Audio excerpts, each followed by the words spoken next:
मेरे द्वारा उठाए गए पॉइंट ऑफ इन्फॉर्मेशन में मंत्री जी भले आदमी हैं और डिपार्टमेंट का चश्मा पता नहीं कौन सा चश्मा है कि उनको इतना भरा हुआ पानी नहीं दिखा और मंत्री के मुख से गलत जवाब पूरी विधानसभा को दिलवाया गया। और आज के अखबार भरे पड़े हैं, कितनी मरीजों को तकलीफ हुई और कितने ऑपरेशन पेंडिंग हुए, इससे ज़्यादा खराब बात नहीं हो सकती। और सारी चर्चा सामने है। अब क्या मंत्री जी आकर के दोबारा उस पर एक्सप्लेनेशन देंगे? तो सदन को अगर मिथ्या कर देंगे, सदन को अगर मिथ्या जवाब देंगे तो कैसे आम जनता का क्या हाल होगा? आज मेरा एक और सवाल है। इतनी बातें कल हुई और सवाल का जवाब में आया है, मैंने पूछा है क्रिटिकल केयर डिपार्टमेंट है क्या, तो कहा है कि क्रिटिकल केयर डिपार्टमेंट मेडिसिन का नहीं है।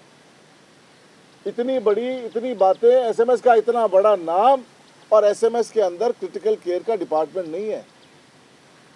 और ये कहा जा रहा है कि गुणावगुण के आधार पर परीक्षण कर आवश्यक कार्रवाई होगी।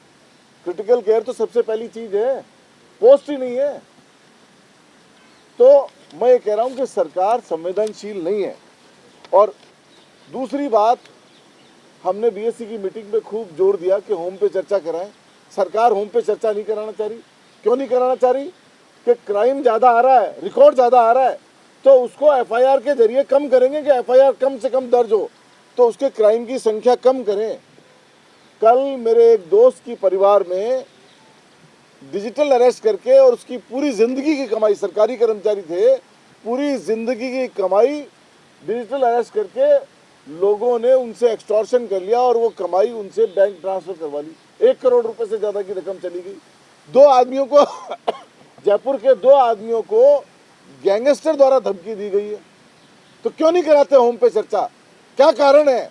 क्यों बचना चाहती है सरकार होम पे? होम का इतिहास रहा है, प्रेसिडेंस रहा है कि जब जब विधानसभा चली है हमेशा होम पे चर्चा हुई है। और होम पे चर्चा होने में बुराई क्या है? अगर क्राइम हो रहा है तो उस पर कंट्रोल होगा, आम जनता को रिलीफ मिलेगा, कोई गलतियां हो रही है तो आराम मिलेगा। लेकिन सरकार इस सब से बचना चाह रही है।